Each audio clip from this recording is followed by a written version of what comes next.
Hi guys. Okay, இன்றைக்கி நம்ம பார்க்க போகிற கான்செப்ட் பைத்தானில் இன்றைக்கி இன்புட் அண்ட் அவுட்புட் ஃபங்க்ஷன்ஸ் என்ன அப்படின்னு பார்ப்போம். ஓகே, ஜென்ரலாக input function and output function எதுக்கு யூஸ் பண்ணுவோன்னா யூசர் இன்ட்ராக்ஷன்.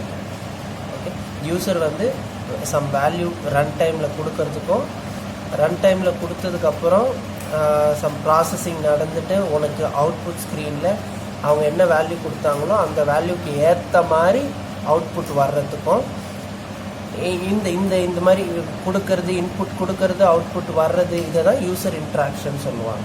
யூசர் கொடுக்கறதுக்கு ஏற்ற மாதிரி அவுட்புட் வர்றது, that is user interaction. So இந்த யூசர் இன்ட்ராக்ஷனுக்கு input and output functions use பண்ணுறோம். அதில் ஒரு இன்புட் ஃபங்க்ஷன் பார்த்தோன்னா இன்புட் அப்படின்றது தான். ஸோ ஃபங்க்ஷன் அப்படின்னா இந்த மாதிரி இந்த சிம்பிள் நீங்கள் பொதுவாகவே எந்த ப்ரோக்ராமிங் லாங்குவேஜ் எடுத்திங்கனாலும் இந்த சிம்பிள் பார்த்தீங்கனாலுமே this is function identification. Function இப்படி தான் சொல்லுவோம். இப்போ இந்த சிம்பிள் பார்த்தனாலுமே கண்ணை மூடிட்டு சொல்லிடலாம் இது ஒரு ஃபங்க்ஷன் போல். ஃபங்க்ஷனுக்கு இன்னொரு பேர் மெத்தட்ஸ்ன்னு சொல்லுவாங்க அப்படின்னு ஐடென்டிஃபை பண்ணிடலாம். ஓகே, அடுத்து இப்போது இது வந்து இன்புட் ஃபங்க்ஷன். அவுட்புட் ஃபங்க்ஷனுக்கு பிரிண்ட் அப்படின்ற ஒரு ஃபங்க்ஷன். ஸோ இது என்ன பண்ணோம் அப்படின்றத கீழே பார்க்கலாம். இப்போ இன்புட் ஃபங்க்ஷனை பற்றி இப்போ எக்ஸ்ப்ளனேஷன் பார்ப்போம். இன்புட் ஃபங்க்ஷனை எப்படி யூஸ் பண்ணோம்னா இன்புட் ப்ராக்கெட்டில் வந்து ஒரு ப்ராம்ப்ட் ஸ்ட்ரிங் ஒன்று இருக்கும். ப்ராம்ப்ட் ஸ்ட்ரிங் அப்படின்னா ஒன்றும் இல்லை. ப்ராம்ப்ட் அப்படின்னா எந்த மீனிங்னா இப்போ யூசர் வந்து இந்த ஸ்ட்ரிங் இங்கே நீ என்ன ஸ்ட்ரிங்கு கொடுக்குறியோ அதை பேஸ் பண்ணி யூசர் வந்து வேல்யூ என்டர் பண்ணுவாங்க அப்படின்றதுக்கு உகந்த மாதிரி ஒரு ஸ்ட்ரிங்கு கொடுக்கணும், அப்படின்றதுக்கு ஏற்ற மாதிரி ஒரு ஸ்ட்ரிங்கு கொடுக்கணும். இப்போ for example enter your name அப்படின்னு நீங்கள் ப்ராம்ப்ட் ஸ்ட்ரிங் கொடுக்குற அப்படின்னா அங்கே போய் நீ நேம் தான் என்டர் பண்ணுவேன். நீ அங்கே போய் ஒரு ஊர் நேமோ இல்லை உன்னோட நேம் தான் என்டர் பண்ணுவேன். கரெக்டாக ஊர் நேமோ இல்லை வேறு எதுனா ஏஜ் டீட்டெயில்ஸோ இல்லைனா எதுனா டேட் ஆஃப் பர்த் டீட்டெயில்ஸோ சம்மந்தமே இல்லாமல் நீங்கள் என்டர் பண்ண மாட்டேன். ஸோ அதனால் இங்கே உள்ளே வந்து டபுள் கொட்டேஷனுக்குள்ளே நீங்கள் என்ன கொடுக்குறீங்களோ அது அப்படியே பிரிண்ட் ஆகும். அது ஒரு பாயிண்ட்டு. இன்னொன்று இங்கே கொடுக்கறது வந்து உனக்கு என்ன இன்புட்டு யூசர் கொடுக்கணும்னு நினைக்கிறியோ, ரன் டைமில் யூசர் வந்து என்ன இன்புட் நீ கொடுக்கணும், யூசர் என்ன கொடுக்கணும்னு எதிர்பார்க்குறியோ அந்த இன்புட்டுக்கு ஏற்ற மாதிரி இந்த ப்ராம்ப்ட் ஸ்ட்ரிங் இருக்கணும். ஓகே, ஸோ அதனால் ப்ராம்ப்ட் ஸ்ட்ரிங் வந்து necessary to make the program more interactive அப்படின்ற பாயிண்ட் சொல்லுவோம். ஸோ இப்போ இங்கே இன்புட் வாங்கிறத ஒரு வேரியபிளில் ஸ்டோர் பண்ணுறாங்க. இதுதான் ஒரு சின்டாக்ஸ். ஓகே, ஒரு variable name input excuse me. So இங்கே இன்புட் வாங்குகிறோம், அந்த இன்புட்டை எடுத்துகிட்டு போயிட்டு வேரியபிளில் ஸ்டோர் பண்ணுறோம். சரி, இந்த ப்ராம்ப்ட் ஸ்ட்ரிங்குக்கு ஒரு எக்ஸாம்பிள் நான் காட்டுறேன். ஓகே, இப்போ அதுக்கான எக்ஸாம்பிள் பாரு. இப்போ சிட்டின்றது ஒரு வேரியபிள். இந்த வேரியபிளில் நான் எதை ஸ்டோர் பண்ண போகிறேன்னா இப்போ இன்புட்டாக என்டர் யுவர் சிட்டி, இதுதான் ப்ராம்ப்ட் ஸ்ட்ரிங்ன்றது. இதுதான் என்டர் யுவர் சிட்டின்றது ப்ராம்ப்ட் ஸ்ட்ரிங். ஸோ இப்போ இது உனக்கு ரன் டைமில் எப்படி வரும், என்டர் யுவர் சிட்டி கோலனில் நிற்கணும். இங்கே வந்து இங்கே ஏதோ ஒரு நேமை நீ என்டர் பண்ணுவேன். ஆப்வியஸாக இது உனக்கு தெரியுது. என்னன்னு தெரியுது, என்டர் யுவர் சிட்டி அப்படின்னா ஏதோ ஒரு சிட்டி நேமை தான் நீ என்டர் பண்ணுவேன். கரெக்டாக? ஸோ அதுக்கு சிட்டி நேமை தான் என்டர் பண்ணோன்றதுக்கு உனக்கு இந்த ப்ராம்ப்ட் ஸ்ட்ரிங் ரொம்ப யூஸ்ஃபுல்லாக இருக்கும். ஸோ என்டர் யுவர் சிட்டினால சிட்டி நேம் என்டர் பண்ணுறேன்.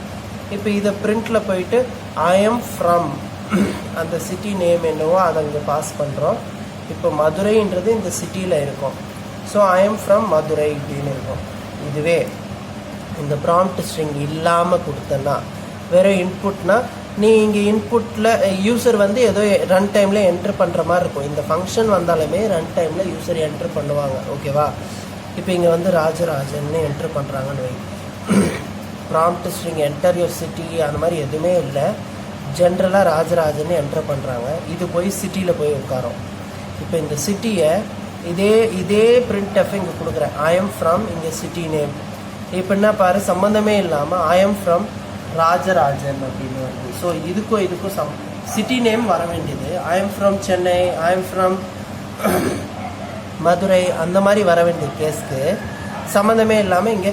ஸோ அது வந்து எப்படின்னா இங்கே இன்புட்டில் இருக்க ஸ்ட்ரிங் ப்ராம்ப்ட் ஸ்ட்ரிங்கை பேஸ் பண்ணி யூசர் என்ட்ரு பண்ணுவாங்க. இப்போ தெரியுதா இந்த ப்ராம்ப்ட் ஸ்ட்ரிங்கோட யூஸ் எப்படி இருக்கும்னு?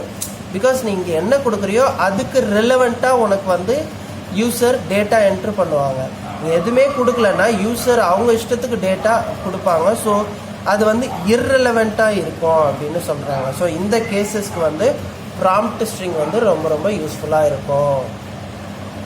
இந்த இன்புட்ன்ற மெத்தட் பார்த்தீங்கன்னா எல்லா கைண்ட்ஸ் ஆஃப் டேட்டாவுமே அக்செப்ட் பண்ணணும். ஸ்ட்ரிங்கும் அக்செப்ட் பண்ணணும், கேரக்டர்ஸும் அக்செப்ட் பண்ணணும், ஆக்சுவலாக நம்பர்ஸுமே அக்செப்ட் பண்ணோம்.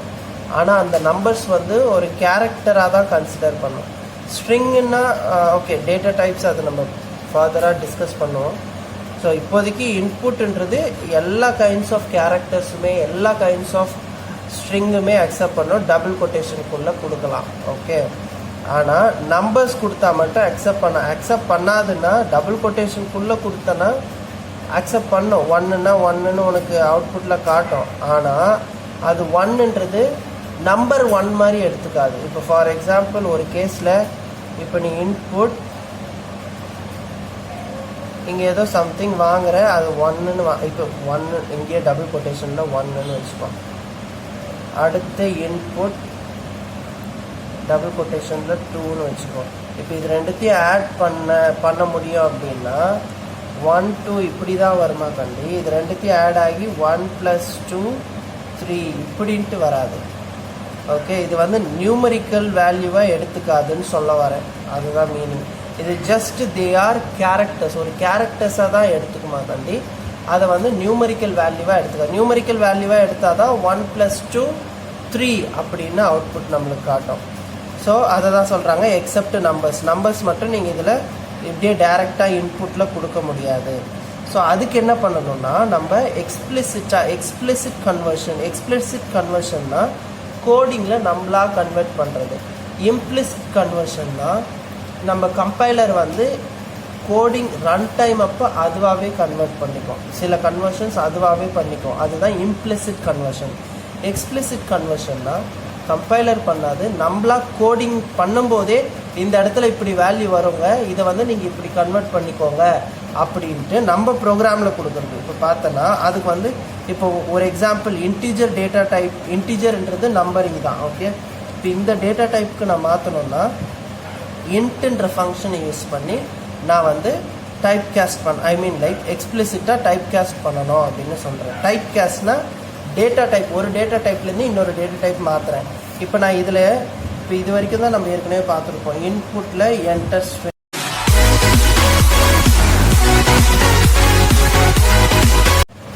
ஸோ இப்போ இதுக்கு முன்னாடி வந்து நம்ம இன்புட் என்டர் ஸ்ட்ரிங் இது வரைக்கும் பார்த்துருப்போம் கரெக்டாக. இப்போ இதில் வந்து ஒரு நம்பர் எதனா என்ட்ரு பண்ணாங்கன்னா அது நம்பராக கன்சிடர் ஆகாது, ஸ்ட்ரிங்காக கன்சிடர் ஆகும் அப்படின்னு தான் பார்த்தோம். அது நம்பராக கன்சிடர் ஆகணும்னா வெளியே இன்ட்டுன்னு போட்டுட்டு ஒரு கேஸ்டிங் பண்ணியிருக்காங்க. ஸோ அதுதான் இன்ட்டுக்குள்ளே இந்த இன்புட் இதை அப்படியே மொத்தத்தையும் தூக்கி போய் போடு, இந்த இன்புட் இந்த என்டர் ஸ்ட்ரிங் மொத்தத்தையும் போடு. ஸோ அப்போ உனக்கு இங்கே வந்து ஒரு நம்பர் வேல்யூ என்டர் பண்ணனா அது இன்டீஜராக கன்வெர்ட் ஆகிட்டு அது போயிட்டு எக்ஸில் ஸ்டோர் ஆகும். ஸோ இது மாதிரி தான் இன்டீஜர், ஃப்ளோட்டு அது எல்லாத்துக்குமே இந்த மாதிரி தான் எக்ஸ்பிளிசிட்டாக கன்வர்ஷன் பண்ணணும். ஓகே, இந்த இன்ட் மெத்தடுக்குள்ள இன்புட் மெத்தட் வேல்யூவை அப்படியே போடுறது. ஓகேவா? ஸோ இதுக்கு ஒரு எக்ஸாம்பிள் பார்க்கலாமா? ஸோ இப்போ பார்த்தீங்கன்னா இன்ட்டு, ஸோ இங்கே எக்ஸ் ஒய் அப்படின்னு 2 வேரியபிள் யூஸ் பண்ணுறோம். 2 வேரியபிள்லேயுமே இன்புட்டுக்கு இன்டீஜர் டேட்டா டைப்பில் 2 வேல்யூஸ் வாங்குகிறோம். ஓகே, அந்த 2 வேல்யூஸை வாங்கிட்டு இந்த எக்ஸ் ப்ளஸ் ஒய்யை சம்மில் பிரிண்ட் பண்ணுறோம். அவ்வளோதான் நம்ம பண்ண போகிறது. இப்போ என்டர் நம்பர் 1 இங்கே இருக்கிறது அப்படியே வருமா? என்டர் நம்பர் 1ன்றது தான் ப்ராம்ப்ட் ஸ்ட்ரிங். ஸோ ப்ராம்ப்ட் ஸ்ட்ரிங்கில் ஃபஸ்ட்டு நம்பர் 34ன்னு என்ட்ரு பண்ணுறோம்.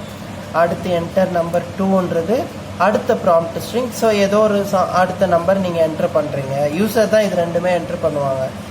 அதுக்கு தான் இந்த இன்புட் ஃபங்க்ஷன் யூஸ் பண்ணுவோம். ஓகே, இது ரெண்டுத்தையும் ஆட் பண்ணி இங்கே த சம் இஸ் ஈக்குவல் டு அப்படின்னு நம்ம பிரிண்ட் பண்ணுறோம். ஓகே, இதுதான் ஃபஸ்ட் எக்ஸாம்பிள். அடுத்த ஒரு எக்ஸாம்பிள் சொல்கிறேன். இந்த எக்ஸாம்பிள் ஆக்சுவலாக முன்னாடி பார்த்த எக்ஸாம்பிள் மாதிரியே தான். இந்த எக்ஸாம்பிளில் நம்ம என்ன பார்க்க போகிறோம்னா ஒரே சிங்கிள் லைன்லேயே நம்ம எப்படி வேரியபிள்ஸ் வாங்கலாம் அப்படின்னு பார்க்க போகிறோம் யூசர்கிட்ட இருந்து. ஓகே, ஸோ இப்போ எக்ஸ் தனியாக போட்டுட்டு இன்ட்டு இன்புட் என்டர் நம்பர் 1ன்னு போட்டோம் முன்னாடி, கரெக்டாக. அடுத்து கீழே வந்து ஒய் தனியாக போட்டு இன்ட்டு இன்புட் என்டர் நம்பர் 2ன்னு போட்டோம், ரைட்டா. இப்போ என்ன பண்ண போகிறோம், X comma Y equal to எக்ஸுக்கான ஃபார்மேட் என்னது, இன்ட்டு இன்புட்டு என்டர் நம்பர் 1, இது வரைக்கும் எக்ஸ். அடுத்து கமா இருக்கா, திருப்பி நம்மள ஒரு கமா போட்டுப்போம். ஒய்க்கு என்னது, திருப்பி இன்ட்டு இன்புட்டு என்டர் நம்பர் 2, இது ஒய். ஓகே, சிங்கிள் லைன்லையும் எழுதலாம். இது வந்து பைத்தானில் அலவுடு தான், அதுக்கு தான் இந்த எக்ஸாம்பிள் எடுத்தது. ஓகே, இப்போ பிரிண்ட் எக்ஸ் வேல்யூ என்னவோ, இங்கே வந்து யூசர் ஒரு வேல்யூ என்ட்ரு பண்ணுவாங்க, திருப்பி இதுக்கு ஒய்க்கும் ஒரு யூசர் வேல்யூ என்ட்ரு பண்ணுவாங்க. என்ன என்ட்ரு பண்ணுறாங்களோ அதை அப்படியே பிரிண்ட் பண்ணி காட்டுற மாதிரி இது. Okay, so X is equal to 30, Y is equal to 30ன்னு பிரிண்ட் பண்ணியிருக்காங்க. ஓகே, ஸோ இந்த ஃபார்மேட்டும் தெரியணும். ஃபைன். ஓகே, இப்போ அவுட்புட் ஃபங்க்ஷனுக்கான ஒரு எக்ஸாம்பிள். ஸோ பிரிண்ட் ஃபங்க்ஷன் தான் அவுட்புட் ஃபங்க்ஷன்.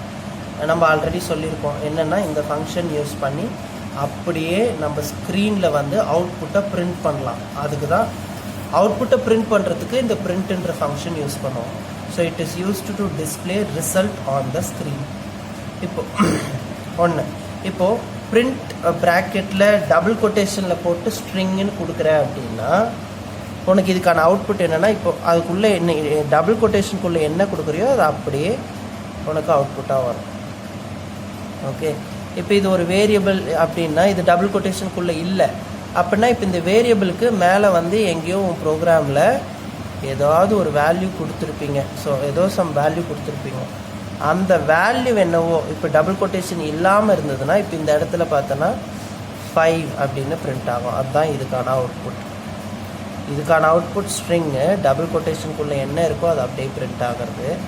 டபுள் கொட்டேஷனுக்குள்ளே இல்லாமல் இருந்ததுன்னா, ஸோ அப்போ இதுக்குன்ட்டு எங்கேயோ வேல்யூ கொடுத்துருக்காங்க, அந்த வேல்யூ எதுவோ அதை கொண்டு வந்து பிரிண்ட் பண்ண சொல்கிறாங்கன்றது மீனிங். ஓகே, இதுக்கு சில எக்ஸாம்பிள்ஸ் பார்க்கலாம். ஓகே, இப்போ இந்த ப்ரோக்ராம் பார்ப்போம். இந்த ப்ரோக்ராமில் பார்த்தோன்னா ஆக்சுவலாக இது வந்து இன்ட்ராக்டிவ் மோடில் பண்ணியிருக்க ப்ரோக்ராம்ப்பா, ஸ்கிரிப்ட் மோடு இல்லை. ஏன்னா எல்லா இடத்துலையும் இந்த இன்ட்ராக்டிவ் மோடுக்கான இந்த ப்ராம்ப்ட் சிம்பிள் இருக்குது பார்த்தியா. ஸோ அதனால் இது இன்ட்ராக்டிவ் மோடில் பண்ணியிருக்காங்க. இன்ட்ராக்டிவ் மோடை பொறுத்த வரைக்கும் என்ன சொல்லியிருக்கேன் அப்படின்னா, நம்ம ப்ரீவியஸ் வீடியோவில் அங்கேயே வந்து நம்ம இன்புட்ஸும் கொடுத்து அவுட்புட்டும் நம்ம அந்த ஸ்க்ரீன்லேயே பார்த்துருவோம். நம்ம அதை சேவ் பண்ணி ரன் பண்ணி பார்க்கணுன்னு அவசியம் இல்லை. ஓகே, ஸோ அதனால் இது சிம்பிள் கேல்குலேட்டர்னு சொல்லுவோம். மோஸ்ட்டாக மேத்தமெட்டிக்கல் ஆப்ரேஷன்ஸ் இதில் பண்ணி பார்த்துக்கலாம். ஓகே, சரி. இப்போ ஃபஸ்ட்டு பிரிண்ட்அப்பில் welcome to the programming double கொட்டேஷனில் கொடுத்துருக்கேன். இது என்ட்ரு கொடுத்தோடனே இங்கே என்ன இருக்கோ அது அப்படியே அவுட்புட்டாக உனக்கு வந்துடும். சூப்பர்.